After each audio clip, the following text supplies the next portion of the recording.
I'm Dr. Joshua Houston. It's my pleasure to bring these sermons and Bible lessons to you from the Salem Creek Church of Christ in Murfreesboro, Tennessee. I hope today's lesson is a blessing to you. Now open your Bible, open your heart, and let's dive into the Word together. Biblical truth, practical wisdom, faithful teaching. That's deeper in the Word. I'm excited to get into our lesson for tonight. I want to just kind of preface by saying what we're going to talk about tonight is directed primarily at the ladies and how you relate to your husband. That being said, be patient with me because next week, Lord willing, we're going to talk to the men about how you relate to your wives. Okay, so it might seem like I'm coming down on one instead of the other tonight, but just come back and it'll balance out later. What we're going to talk about over the next couple of weeks is marriage. And we've been talking about the home, and we've set the stage for that with 2 lessons now about biblical masculinity and biblical femininity. And what we have seen in those 2 lessons is that the main threat to biblical masculinity is effeminacy, meaning being overly comfortable with pleasure and not doing things that are difficult. And the biggest threat to femininity is feminism, which feminism as a movement is the masculizing of women. And so God created us exactly the way we're supposed to be. He created men to serve and do a particular job, and women to serve and do a particular job. The best marriages are 2 servants in love. The absolute best marriages are 2 servants in love. The worst marriages are 2 takers in love. Right? We've mentioned this before in other contexts, but you look at the definition of cancer. Cancer is just something that takes and takes without giving. And when you have a marriage of 2 people who are takers, what you have are 2 cancers, and eventually they're going to take, and they're not going to have anything to take from, and the marriage is going to end, and we certainly don't want that. So what we want to do tonight is very briefly, I want to reiterate the 4 foundational laws of marriage. We had a sermon about this back in March. We came back from our couples retreat, and that was the sermon that Sunday morning. I'm not going to spend a lot of time on this. If you would like to have a fuller description of this, you can go back on our live stream or our recordings. I can get you the recording of that lesson, and you can take it from there. It's important that we realize that God designs everything, God creates everything to be successful.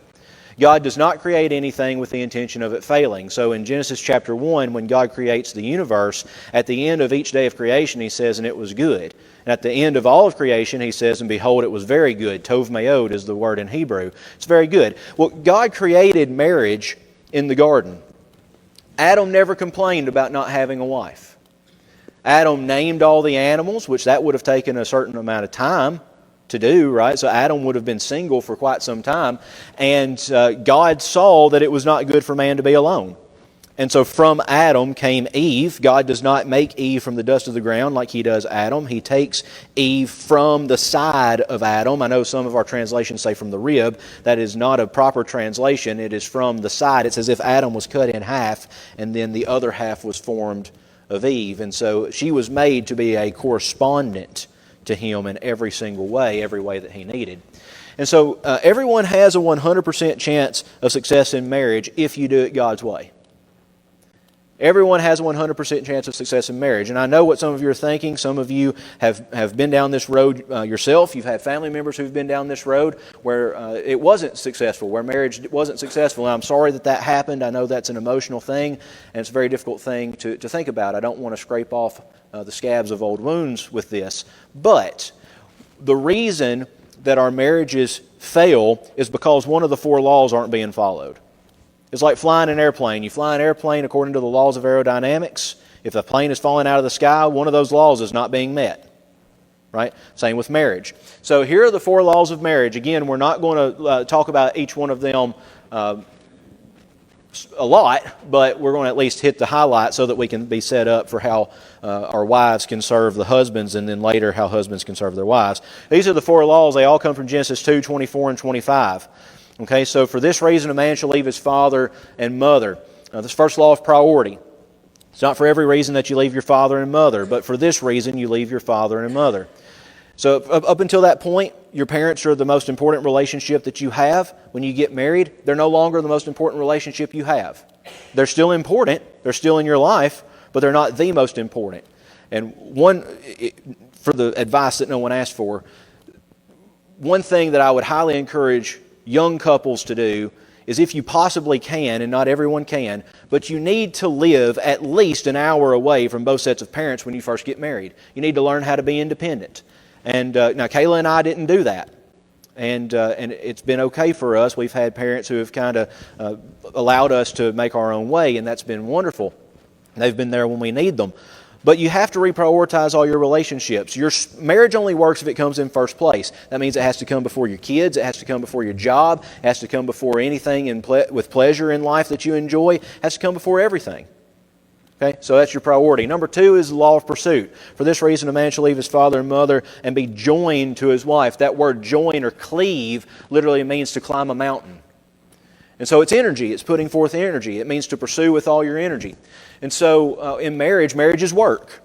Right? One reason that marriages fail is because either the husband or the wife stops putting in work. Now, whenever you were dating, you pursued one another. Right? You made sure the car was clean. You made sure that your clothes were ironed. You made sure that you had money for the date night. And then for some reason, when we get married, we stop pursuing one another. I guess because we think that we have that person and that they can't go anywhere. But we have to obey the law of pursuit if we want our marriages to be healthy. Number 3, the law of possession. The two shall become one flesh. Everything that you manage outside of marriage, to that point, separately, you manage together within marriage. The two things primary in that are money and time. It's not your money, it's not my money, it's our money. It's not your time or my time, it's our time. And what works for a lot of couples is to have a budget for how much you can spend without consulting the other. And so for some people, it's $100. For some people, it's $10, depending on your financial situation. For some people, it's $10,000, whatever. But I'm not going to spend $100 without consulting my wife. Okay? Now translate that with time. How much time can I devote to something else without consulting my wife about it?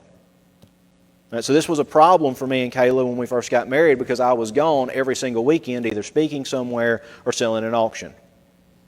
And I was working every single day during the week, which I still am, and she was working at the hospital 3 shifts of 12 hours each, and we weren't seeing each other. And so we were not possessing our time together. We were still facilitating that differently. And so once we figured that out, we could come together and get over that. Number 4 is the law of purity. This is Genesis 2:25, that the man and his wife were naked and were unashamed. Being naked, this is more than just physical nakedness. Being nakedness means that you are exposed to the other person in the places where you are the most different and the most sensitive. There is an emotional connectivity. Intimacy is the emotional connectivity. Look it up in the dictionary. That's the textbook definition. Emotional connectivity. Okay? So you can be intimate with people without being physical. So Adam and his wife, before the fall, had the ability to be open and honest with each other without shame. Then sin comes in the picture, and what happens? The first thing they do when they realize their nakedness, they realize their shame, is they hide themselves and they cover themselves where they're the most different and the most sensitive. Okay, that's what sin does in a marriage. So these 4 laws, the law of priority, pursuit, possession, and purity, if you're having trouble in your marriage, all you have to do is look at these 4 laws. Which one's being broken? You got to be honest with yourself. Am I breaking it? Is my spouse breaking it? Are we breaking different laws at the same time? You have to be honest with yourself, but these are the laws of marriage. Now, from that, we get the needs of men and women. Men and women have needs in marriage. We all have needs that we meet in each other. If you could fulfill your own needs, you wouldn't need to get married. But I can't fulfill my own needs, so I got married. There's a calling, I believe this wholeheartedly. 1 Corinthians chapter 7 speaks about those who are single. And I think there is a supernatural calling for some people to be single so that they can give service to the church. Now, I'm not mean being a priest or a nun or something like that, but there's something to be said for service to the church in your singleness. Paul speaks about that in 1 Corinthians 7. And there are some people who can fulfill their own needs in life. Most of us aren't that way, though. There's a natural call to marriage and a supernatural call to singleness. That might be a good way to think about it. And so the struggle is translating our need to the other person because we're different. The problem that we have in marriage is we all think that we're the epitome of normal. Right? I'm the epitome of normal. and then I find somebody else who's not like me, and you're weird. Okay, so this is what we think of when we get married. It's what I thought about Kayla. We go on our honeymoon, and everybody said, the way she squeezes a toothpaste tube will annoy the fire out of you. And I thought, oh, come on. I get annoyed easily, but there are worse things in the world. Nope, they were right, because it wasn't like me. Right? She didn't do it the way that I did it. And so I'm the epitome of normal. Well, here's the thing. All right, let's just go ahead and get it out in the open. We are going to talk about sexual fulfillment to some degree. And that causes a problem in some congregations, but I will tell you from firsthand experience that if more churches would talk biblically about sexual fulfillment, particularly to our young people, we would have less teen pregnancies and less divorce. Now, the number 2 need of men, which we'll talk about in just a moment, is for sexual fulfillment. When surveyed, it's always number 1 or number 2. Always. And so we'll talk about why it's number 2 in just a minute. But let's say a husband goes to his wife and he says, honey, I need sex. And she says, no, actually what you need is a hug.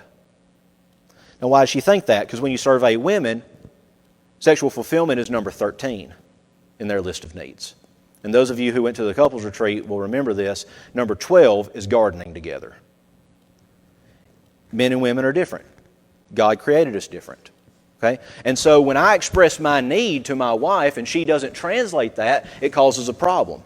Because she thinks she's giving me what I need and she's not. The same is true with women and men. A woman's number 2 need is for open and honest communication.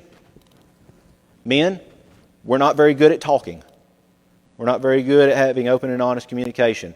We come home from work, our wife says, what'd you do today? Nothing. I find that very hard to believe. And she does too. Okay? And so we're translating our needs and it's not coming through in translation. And so when we meet each other's needs, we maintain our attraction to one another. When I do premarital counseling, this is something that I really try to get across to these young couples especially. And I say young couples because we counsel other people besides young couples. But it's the idea of God has given you everything you need for your spouse to keep coming back to you. God has given you everything to supply your spouse's needs. And God has given your spouse everything to supply your needs. Right? So 1 Corinthians 7, to go back on that, Paul tells married couples, you don't belong to yourself. Your body is not yours. Okay? Your spouse owns your body. Now when men hear that, they think sexual fulfillment. When women hear that, they think, well, that means if I tell him to take out the trash, he should take out the trash. Right? Neither one of those is what it means. What it means is you have what I need to fulfill my needs. I have what you need to fulfill your needs. And the best marriage are 2 servants in love. Okay? So, God gave men and women specific tools, gifts, and charges so our spouses will keep coming back to us. When we think about the needs of men and the needs of women, men and women have mega needs. Right? Men and women have mega needs. So men have a mega need, women have a mega need, and all the other needs fall under that mega need. That mega need is oxygen in our world. And here's the thing about oxygen. If you're not getting it, one of 2 things is going to happen. You either get it from somewhere else, or you suffocate and die. So how do marriages end?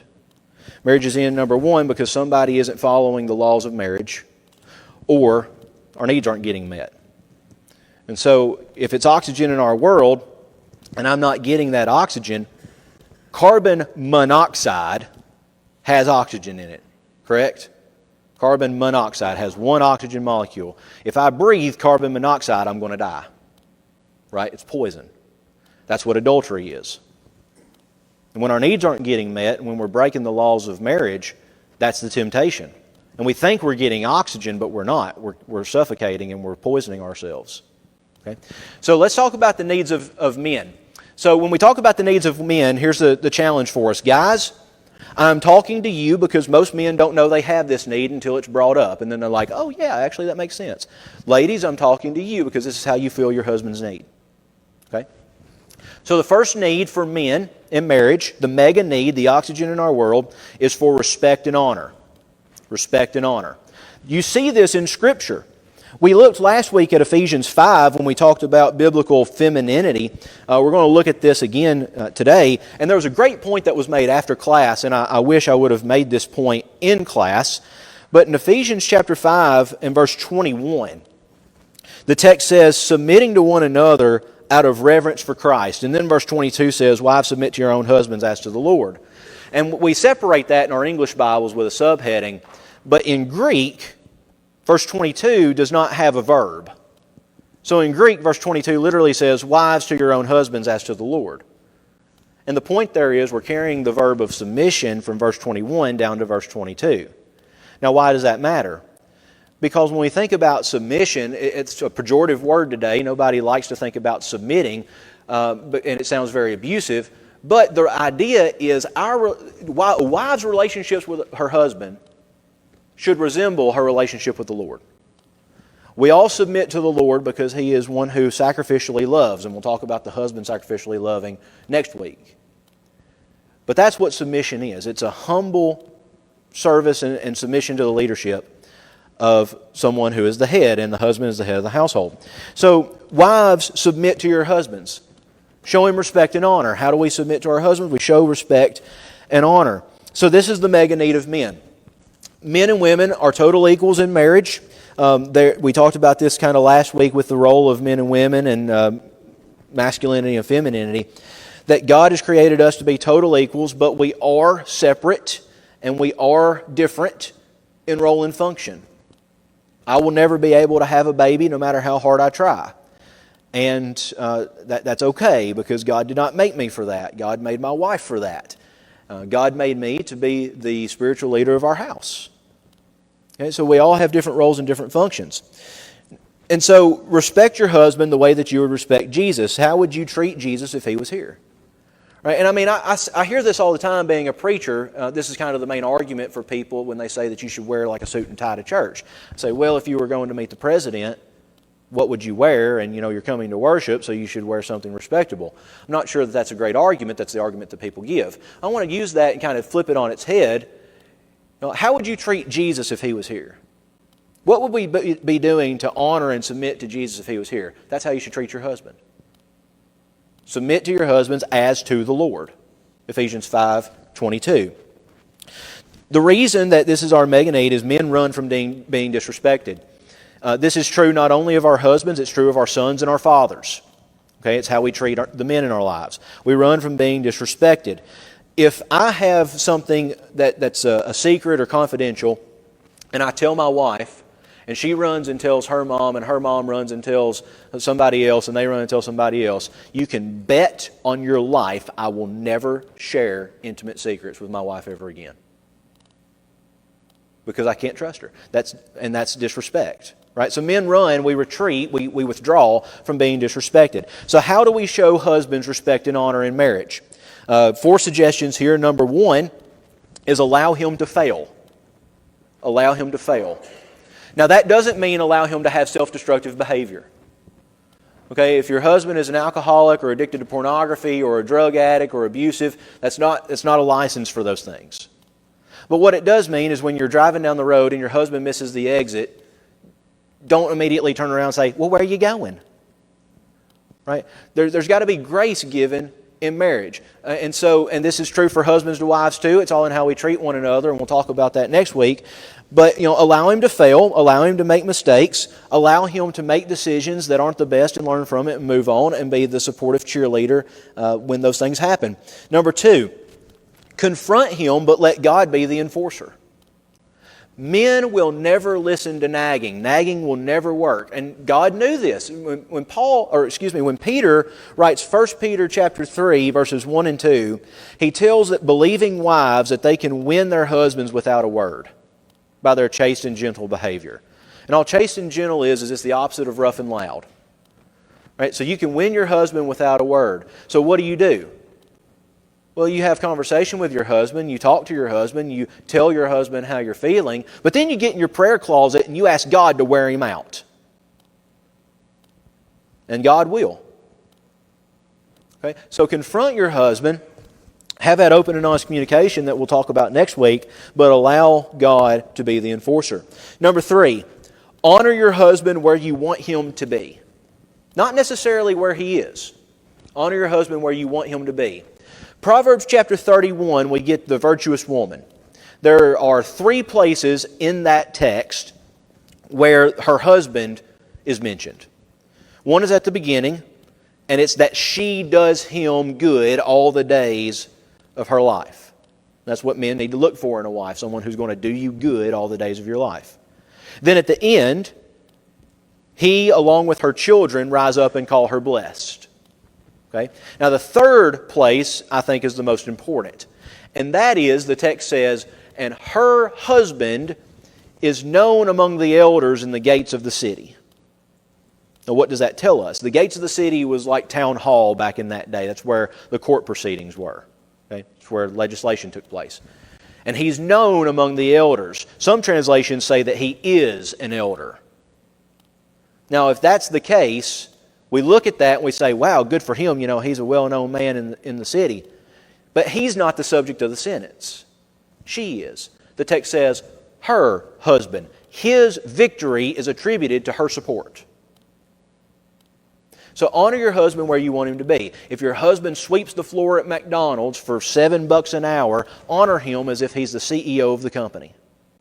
And watch God work and how He's motivated to climb and succeed because He's working for you and He has a little bit of support. It is amazing how much just a little bit of an encouraging word from your spouse goes. It's amazing how far that will go. Number 4, cover his faults and focus on his strengths. This is what we get with the story of Adam and Eve in the garden. This is also what we get in the story of Noah. So Adam and Eve and Noah are parallel accounts literarily. Adam and Eve eat of a fruit. They recognize their nakedness. Shame comes because of their nakedness. And God provides them animal skins to give them covering. And because of that sin, their children are, I'll use the term cursed. They're expelled from the garden, and their children now take on a sinful life outside of the presence of God. Okay? The story of Noah in Genesis 9, after Noah gets off the ark and he makes a sacrifice and makes the covenant, first thing he does is he plants a vineyard and he drinks of its fruit. So he's taking in fruit, the same way Adam and Eve did. Now it's not the fruit of the tree of knowledge of good and evil, but it's the consumption of the product of fruit. He becomes so drunk that he gets naked and goes to his tent. Ham comes in and sees the nakedness, which is seeing the shame of his father, runs off and tells his brothers to make fun of his father. His brothers come in, they walk backwards so as to not see his shame. And these young men, or I say these young men, these men are about 100 years old at this point. They're not kids. Right? And so they come in and they cover their father in the same way God covered Adam and Eve to hide the shame. In marriage, wives, this is what your husband needs from you. He needs someone who's going to be able to cover the shame of his life, because every man has done things he's not proud of. Every man carries a burden of unresolved guilt. Okay? And what we need is to be able to follow that fourth law of marriage, the law of purity, be open and honest and completely exposed in those places to our spouse, and have our spouse not condemn or reject us, but cover our faults. Okay, and that's grace. Right? It's grace and mercy. So that's the first mega need of men, or the mega need of men. The first need is respect and honor. Number 2 is for sexual fulfillment. I promise it's not going to be an awkward class. Y'all just go with me on this. If more people would teach it, we would have better marriages among our young people especially. When men are asked how important this is, it always ranks number 1 or number 2. When women are asked, it ranks around 13 to 15. And so only 20% of women are more sexual than their husbands. Okay, so there's a big gap there. It's not impossible, and it's not always that way, but for the majority, that's the case, that men are more sexual than their wives. And so wives, what you need to do to fill this need is, first of all, you need to accept that your husband has that need. What a lot of women think is, I don't want to feed the monster. Right? One of the worst things, ladies, that you can say to your husband with this need, when he approaches you with this need, is the word, again, question mark. Again?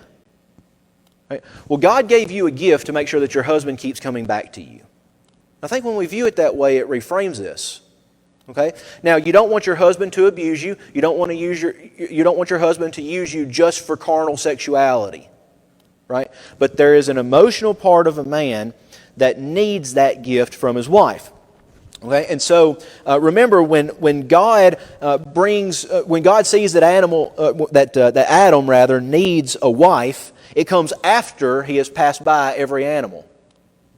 There's nothing in the created universe that corresponds to a man the way a wife does. If Adam needed a friend, he could have had a golden retriever. If he needed someone to help out in the work, he could have had an ox or a horse. But that's not what he needed. He needed someone who corresponded to him in every way, and so God made woman. Okay? So the idea of sexual fulfillment here, accept his need and be willing to fully commit to it. Don't shame him out of sex. Don't shame him out of sex. You wouldn't want your husband to shame you out of your need to communicate or your need for leadership. Okay, so don't shame him out of sex. Realize that God made men to be visual and physical. Again, 20% of women are more sexual than their husbands, but God made men to be visual and physical. Now, there's a problem with this, as we talked about with biblical femininity, that unfortunately a lot of women don't like the way they look. And so when it comes time for sexual intimacy, you get a disconnect because men are physically, what would we say? Men are physically immodest, meaning you're beautiful, like lights. Leave the lights on, because we're visual and physical people. Okay, ladies are emotionally immodest. Right? They'll talk about anything all the time, but they're physically modest. Right? So there's a disconnect there. So how do you serve your husband's need for sexual fulfillment? Well, you realize that he has that need, and husbands need to realize that the sexual act does not begin in the bedroom. Okay? There's a great class that I took at Freed. Some of y'all who have had Christian education, Christian higher education, would have taken a class like this called Human Sexuality. And one of the best pieces of information that was given in that class was that sex begins in the kitchen. And what that means is it starts with making coffee for your wife that morning, packing her lunch, writing a note to put in the lunchbox, sending her a text throughout the day, I'm thinking of you, I love you. Because a woman's third biggest need in marriage, again, we'll talk about this next week, but they correspond, is for non-sexual affection. And so it's a crazy cycle psychologically that the more non-sexual affection a husband gives his wife, the more sexual she becomes. So, Song of Solomon, chapter 2, verses 1 and 2. We looked at this last week, that the wife says, I'm a lily among the valley. And what she means there is, you look out in the field, I'm just a flower in the field, I'm nothing special, I'm just like every other flower out here. And the beloved said, like a lily among the thorns is my beloved among the maidens. Right? No one gets the privilege of being more attractive to you than your wife, gentlemen. Ladies, you're beautiful. You can't help it. God made you that way. But there will be no one more beautiful than the person who has borne my child. I love you. You're all beautiful. But I'm sorry, you're not more beautiful than my wife. And for every husband in here, you say that about your wife. Right? We're not putting anybody down. We're elevating the one that we're joined to in the soul and spirit. Right? Okay. So we recognize that need. And one more thing here. There's a marriage counselor named Jimmy Evans. I don't recommend his biblical teaching, but his marriage teaching is very good. And the reason I have this material is because when Kayla and I got married, we didn't get premarital counseling that we needed. And so I went back and made curriculum for us because we needed it about a month in. And when Jimmy Evans is talking about this, and he'll give these 4 needs of men, he'll give a challenge to the wives. And at risk of getting in trouble, I want to give a challenge to the wives. And I'm going to give a challenge to the husbands next week. So wives, if you think this is unfair, come back next week. I'll give a challenge to the husbands. Challenge to the wives are, this is not in your top 10 biggest needs for most of you. Be more sexual than you feel. Be more sexual than you feel. I'm going to tell the husbands next week to do something more than they feel. Okay? So, the goal is to fill each other's needs. That's number 2 biggest need of men in marriage. Number 3, companionship. Companionship. Men want to be friends with their wives. We don't need a mother. We already have one of those. What a lot of women do after about the first month of marriage is they see themselves as the mother of their husband because they're doing the nurturing things like cooking and cleaning and domestic support and things like that. Those are wonderful things, and ladies, God gave you the gift of nesting, and you should do that. And we'll talk about domestic support in just a minute. But men need someone they can have fun with. There was a couple that was their marriage was on the rocks. They were about to get a divorce, and he was an avid deer hunter. And she decided one day, she didn't care a thing in the world about deer hunting. She couldn't care less about it, but she decided that she would go deer hunting with her husband. And it saved their marriage because she acted interested and became interested in something that was important to him.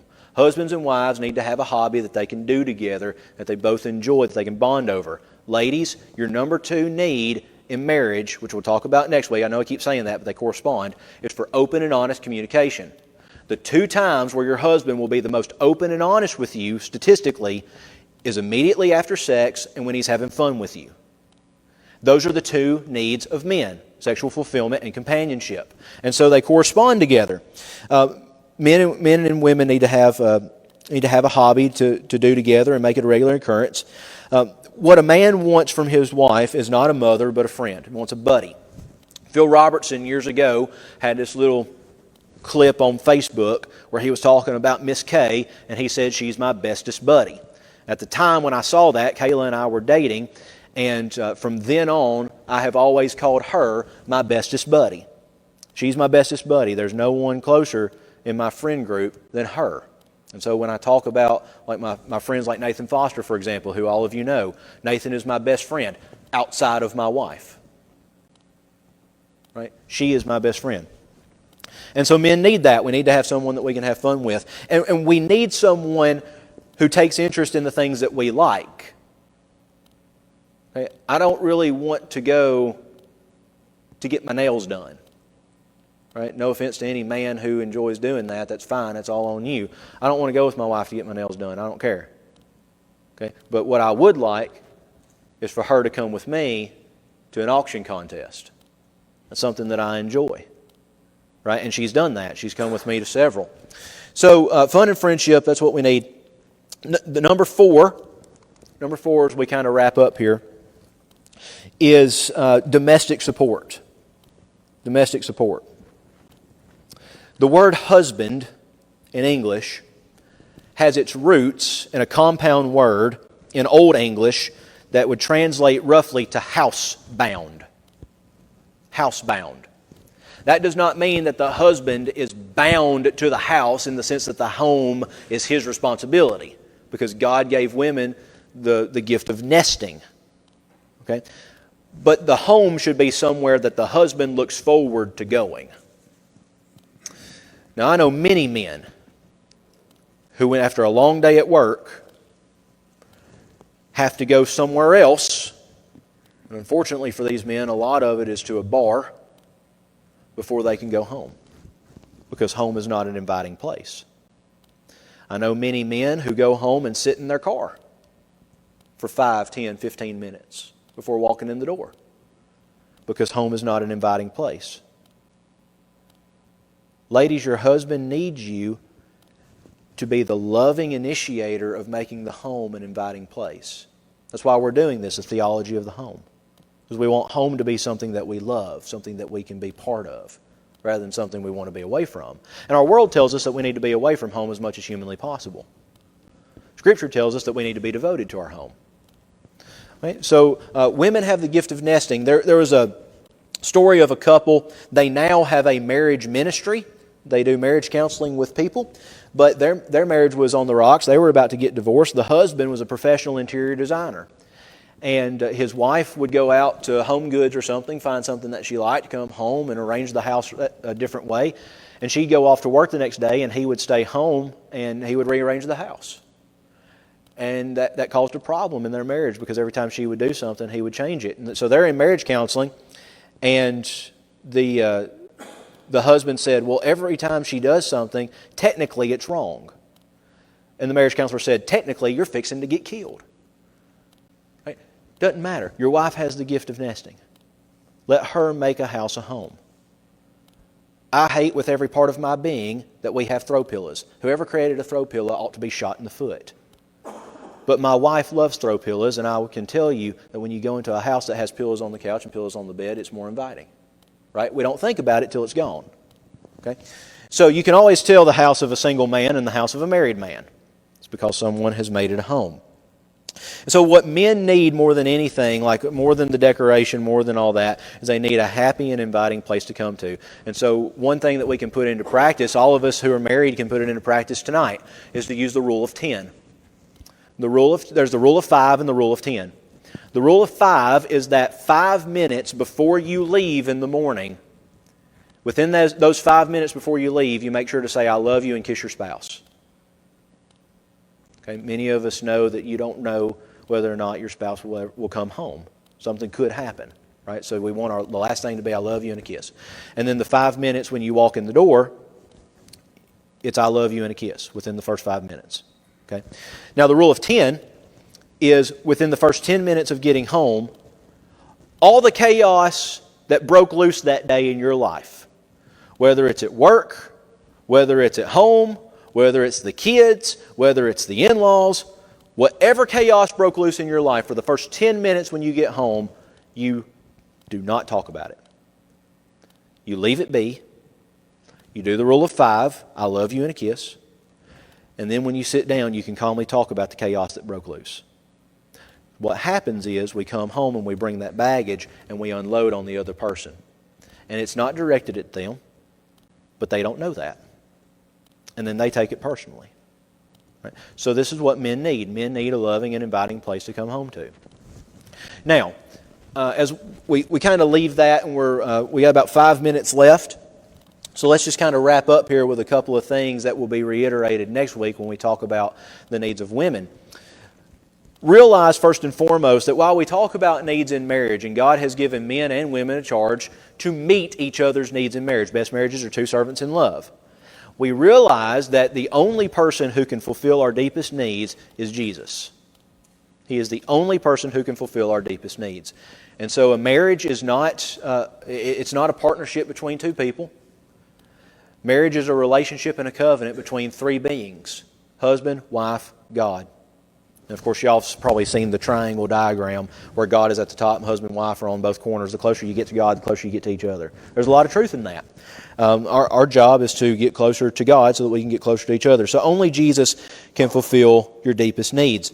So think about this. You need respect and honor. Men need respect and honor. That is a need that men have in marriage. But it's a whole lot easier to gain respect and honor whenever you are someone who is respectable and honorable. And you get that by following Jesus. Right? Men need sexual fulfillment in marriage. It's true. But you know what else men need? Men need emotional connection. And that is only possible by surrendering your life to Jesus. Okay? And you can keep going down the list. So being a servant of each other is the only way to fulfill each other's needs. Wives submit. That means give respect and honor. And next week when we come back, we're going to look at husbands and the charge here for husbands to love. Husbands love. The number one mega need of women, just to give a teaser for next week, is for love and acceptance. Ephesians 5 is where we started, and Ephesians 5 is where I'd like to end. God's charge through the Apostle Paul to us, and subsequently, or previously, I suppose, in this letter to the Ephesians, is for wives to submit and husbands to love. Those are the two most difficult things for men and women to do. Men do not do a good job at showing love to anyone. Men traditionally hide their emotions. Right? We're stone-faced. We don't cry at funerals. We don't laugh at movies. Right? We're stoic and stone. We have a hard time showing love and emotion. Wives, it's difficult to submit because for many of you, your entire life, you've been in control of your life. And your father, I'm sure, was a great leader in your family. If he wasn't, I'm sorry. But it's hard to give control over running a household to someone else. And so God calls us to do the most difficult things in our relationships. So husbands love, wives submit. Fill each other's needs, be servants in love.